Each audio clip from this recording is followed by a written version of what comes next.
Welcome back to the channel. It's ages since anything's been happening on the old electric 928. It's Frankie Zappa now.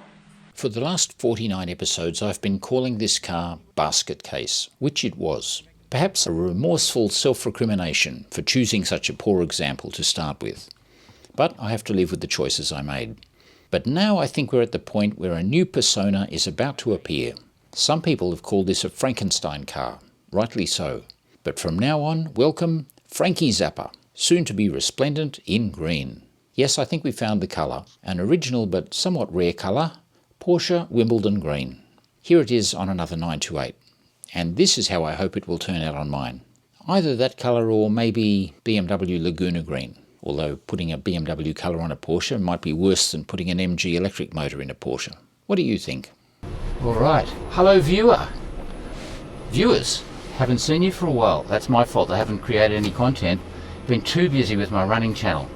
But here we are in the electric 928 and we're going places. We're driving legally. I've got another unregistered vehicle permit and we're off to the spray painter. So I've done lots and lots of stuff, and really the car is ready to be engineered, but the engineer's not ready. He just keeps putting me off, and that has actually been months and months and months. So I know what you're saying. You're saying go and find another engineer, but look, you know, imagine having to restart that whole process again, get a whole new set of issues to address. But I've done dozens of things that he's asked. It's ready to be engineered, but he's not ready. So we're going to the spray painter instead. We'll go and see Zapper, who's the young guy who's going to paint it, and that's where we're going now. And it's just nice to be driving it again. I've got cooling. I've put in a fan system, so it's nice and cool in here. So yeah, next stop, Galston Gorge, which is always fun. Then up the other side, right behind me, I have Helen driving Mighty Meg, the MG. So we're going to leave this car and she'll drive me home. And we're in sport mode. You can see I've got Apple CarPlay going with my directions. It's essentially a car, a little bit of a noisy car. Needs a bit more soundproofing, but it's doing everything it should. Now, you heard that horrible power steering noise. I shouldn't have used the power steering pump out of an Astra because they're really noisy. We use them in race cars, but race cars are always, really noisy. But in an EV, you hear that turbine winding up. It's not a great sound, so I can actually turn it off and I lose my power steering, and I've got heavy steering, but it's actually not that heavy. Yeah, some people would actually like that steering. It's very direct. I put a full charge in the car before, so it's showing a range of, what do we got? 248 k's. Remember, this car can fast charge, so that's a bonus, eh? Alright, power steering back on. Fan up. Music. Radiohead. I'm a little bit high, you can see there's very little headroom, but that's okay, this is a car for me. I'm just over 6 foot, so if you're 6'3", you can't drive this car. Here's a speed bump, up, and it's good. Does need more soundproofing though. There's too much grumble coming from the back. Now, the reason I haven't been attentive is that I've been doing lots of boring little jobs on the car and they just don't make great TVs, but from here on it'll get interesting. Stripping and painting this car I think will be interesting, so I'm looking forward to that, and then we have to get it finally engineered. Before we continue the drive, let me show you one thing I've asked Matt to attend to. There's a reason those rare 928s without a sunroof are called slick tops and seem to be more desirable than those with. Anyway, predictably this one didn't work, it leaks, and I want it gone. In keeping with the rough and ready way I've gone about most of the jobs on this car, Matt has somewhat reluctantly agreed to just weld the thing in place. My idea. And sometime later I'll worry about how we're going to seal it up properly. Yeah, if we tack it in, it's not going to move. We'll just clean the paint up, which you can see. I've never been a fan of the sunroof in the 928. It's a tiny slot that's in the wrong place. It steals valuable headroom for tall drivers. There's another couple of colours there. Look on the edge of the sunroof there. See that other blue? There's a sort of cobalty blue. Yeah. As well. How many colours was this car? The whole motor and worm gear and rod mechanism, sure. If you're a devotee of the brand, you can go to all the trouble of making it all work again, but it still is a useless sunroof at the end of the day, so we're going to save a couple of kilos of weight. There's also a galvanised steel panel that sits underneath it. Why they made it out of gal steel up high when they could have just had a little plastic? It's not structural or anything. I don't know. Of the 7 928s I've owned, 6 had sunroofs and all of them had issues at some point. So not a fan. We've pulled out the seal, so obviously it's going to leak. Once it's rigidly in place, we'll fill the gap. Sounds good. Yep, let's grind it. And what else can I show you? Inside the car, look, we have a car. We've got sun visors, we've got the whole dash in, the glove box. I've done so much work, the back's looking nice. I'm just waiting on the engineer.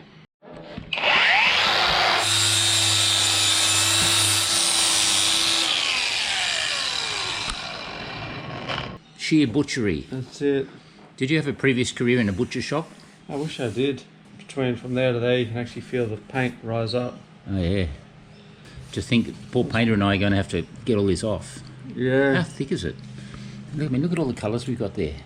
5 maybe, 1, 2, 3. Can you imagine how much sandpaper we're going to use? Almost we needed like. You don't want the tank.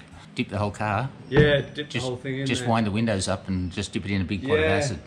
Yeah, I don't know how you do it. Yeah, I guess sandpaper. 100 hours on the sander. Yeah.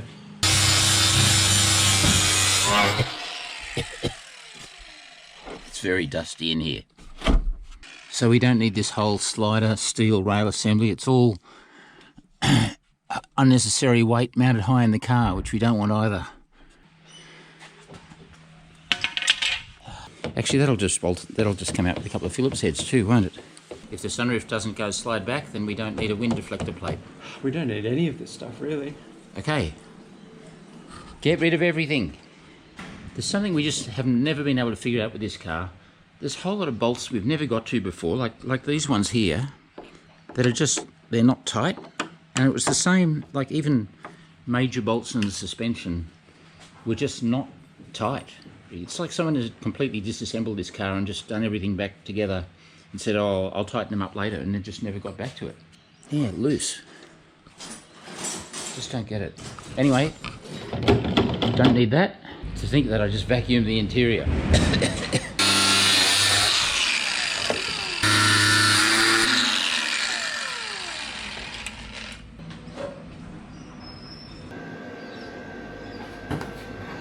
You know.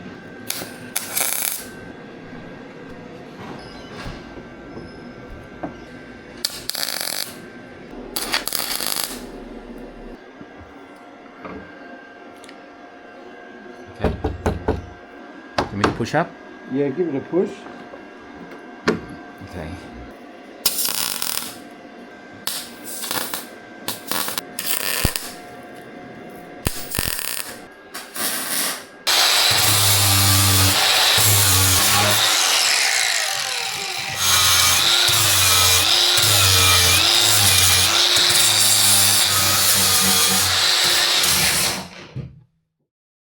Alright, I'm kind of glad we've got plenty of traffic down here because I'd be tempted to give it a bit of a blast, and we shouldn't do that. Here we go, the 928 EV8 experience. This will be interesting.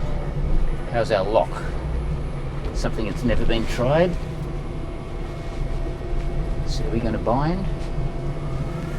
Okay. The lock's alright.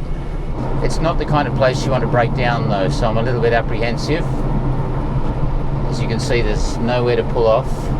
We've got our fingers crossed, the car's going to behave. The steering's actually very nice. The steering's good, it's staying really flat, the suspension tune is good. The brakes are actually quite progressive. Obviously I'm not working them that hard, but... Okay, here's an even tighter one.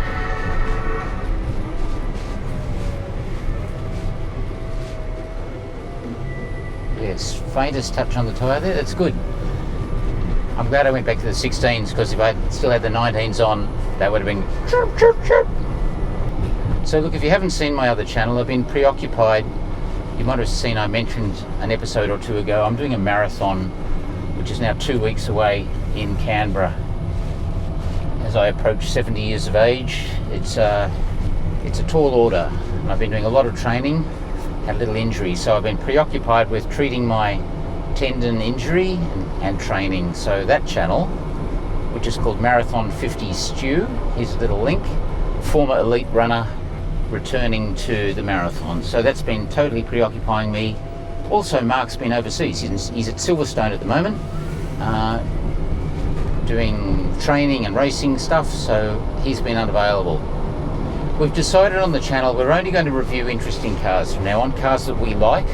So I won't just be grabbing every little passenger vehicle we come across. We're only going to do fun cars, or things that we really want to do, or really topical cars. I've spent the last 3 days in the Zeekr 7X, which is very much the EV of the moment, and it's hugely impressive, honestly, as a rival to the Tesla Model Y, for example. Nobody there. Okay, across the one-way bridge. Very exciting drive. I've blasted, like so many Sydney people, we've all had a blast up and down the gorge. Starting to enjoy this. This is kind of good.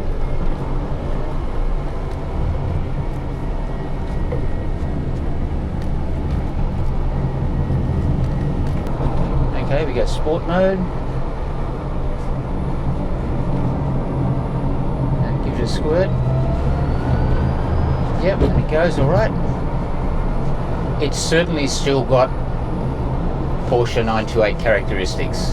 I haven't completely denuded the thing of all the things that make a Porsche nice. I've taken some of the things, but we've still retained a lot of good things. The steering feel, the way the rack and the front suspension works, and the suspension's actually really good, which is good.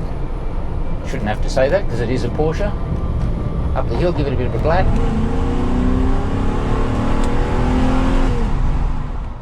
Now that V8 sound caught you by surprise, didn't it? Yes. Well, sadly I've added that in post.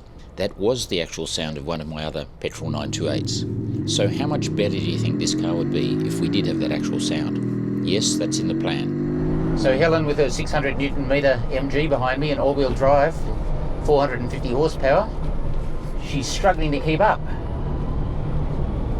She's probably not trying that hard, to be honest, but there are still some grumbles and stuff from the drive shafts at the back that I don't like the sound of. It could just be tyres. It might be these tyres are old and they've gone a bit hard. You know, credit to Matt for all his work, for his can-do attitude. Here's Matt, all that hard work where he's just dived in and said, what the hell, let's just do it. Without him, there's no chance this would have ever happened. Struck a problem, fixed it, didn't work well, pull it apart, do it again. That's, I guess, the joy of a project like this, but full credit to Matt for actually having the gumption to do it. Now all we have to do is get number plates on it and get it painted and start taking it to Cars and Coffee. Look, here's a corner, hook it in, stays really flat, big potholes, handles them really well. So that's where we'll leave this episode, and next time we'll be chatting with Jasper about how to go about preparing the absolutely bloody awful bodywork. I do look forward to seeing you then.